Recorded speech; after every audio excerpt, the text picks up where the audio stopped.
It is now or never. The Conservative Party faces electoral oblivion in a matter of months if we introduce... The Conservative Party faces electoral oblivion in a matter of months if we introduce yet another bill destined to fail. Madam Deputy Speaker, I'm very grateful for the opportunity to make this statement, and I'd like to put on record my wishes to Mr. Speaker and that he makes a speedy recovery.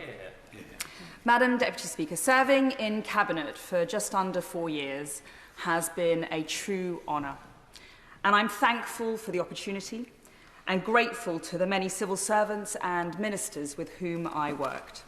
We achieved a great deal in the last 12 months. Landmark legislation in the Public Order Act and the National Security Act. 20,000 new police officers, more than England and Wales have ever seen before. One of the largest ever pay rises for the police. Greater powers to dismiss rogue officers, and a review of the legal protections to empower our brave firearms officers.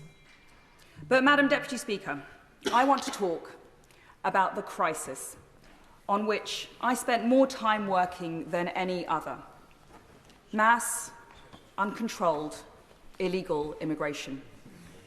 We are all here familiar with the problem. Tens of thousands of mostly young men, many with values and social mores at odds with our own, pouring into our country day after day, month after month, year after year. Many come from safe countries. Many are not refugees, but are economic migrants.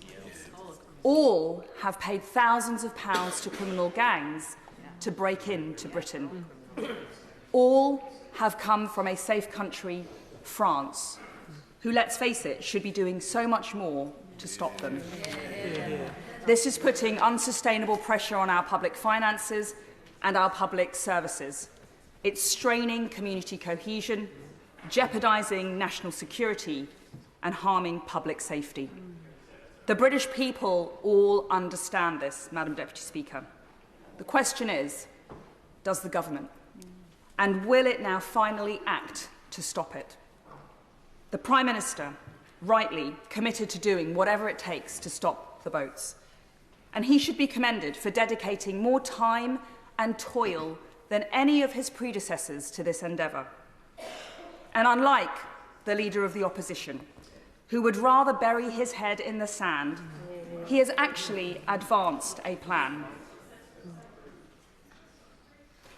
We made some progress during my tenure as Home Secretary. The overall crossings have fallen by 30%.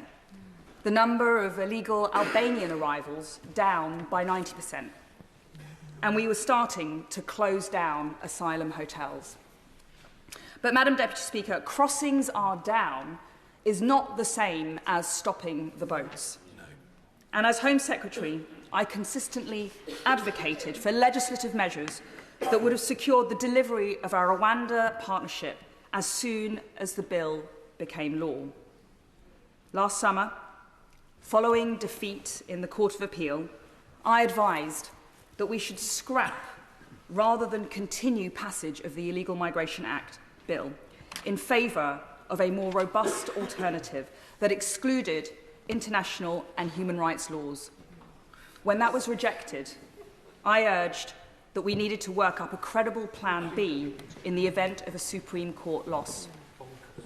Following defeat in the Supreme Court, the Prime Minister has finally agreed to introduce emergency legislation, and I welcome his decision. But, Madam Deputy Speaker, it is now 3 weeks on from that judgment, and we are yet to see a bill. I'm told its publication is imminent, but we are running out of time. This is an emergency, and we need to see the bill now. Madam Deputy Speaker, my deeper concern, however, relates to the substance of what may be in that bill. Previous attempts have failed because they did not address the root cause of the problem.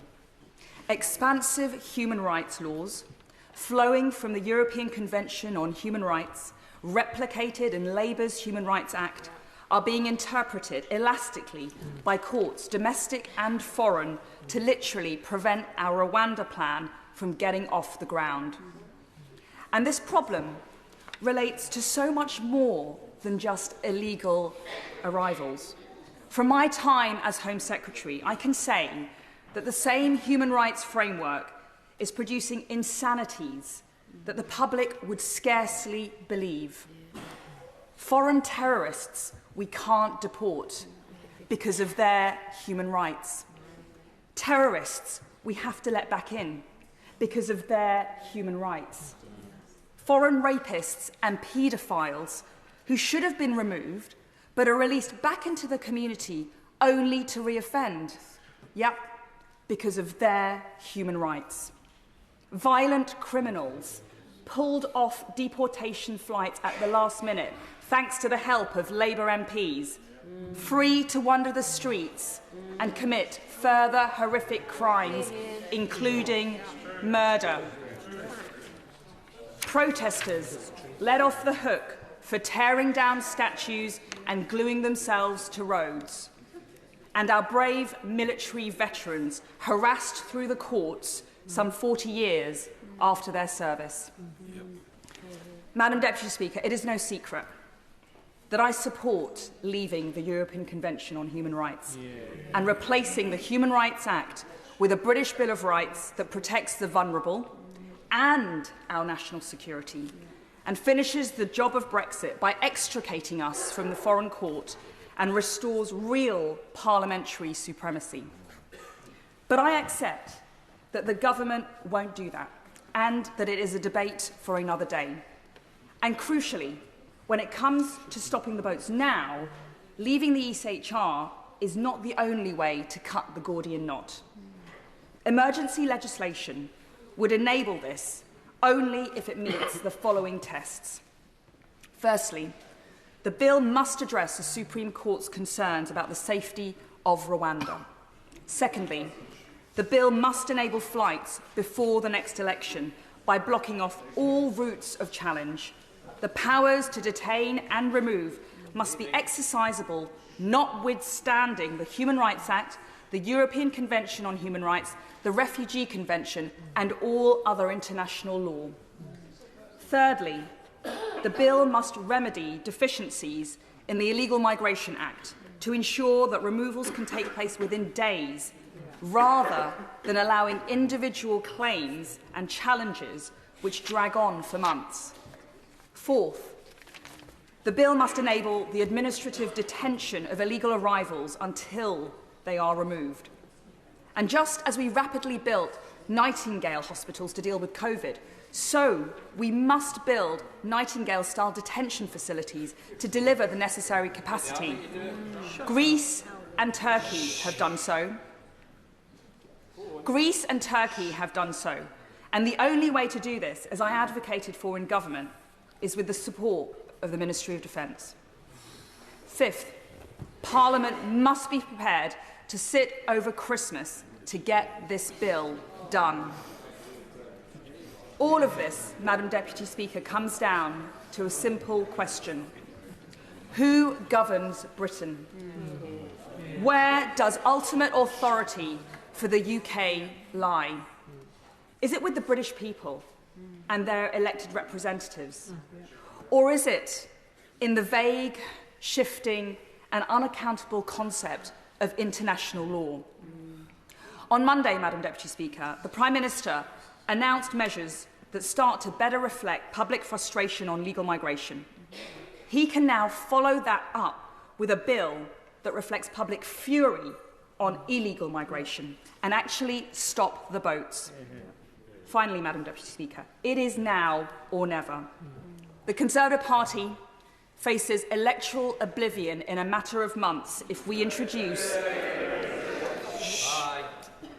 The Conservative Party faces electoral oblivion in a matter of months if we introduce yet another bill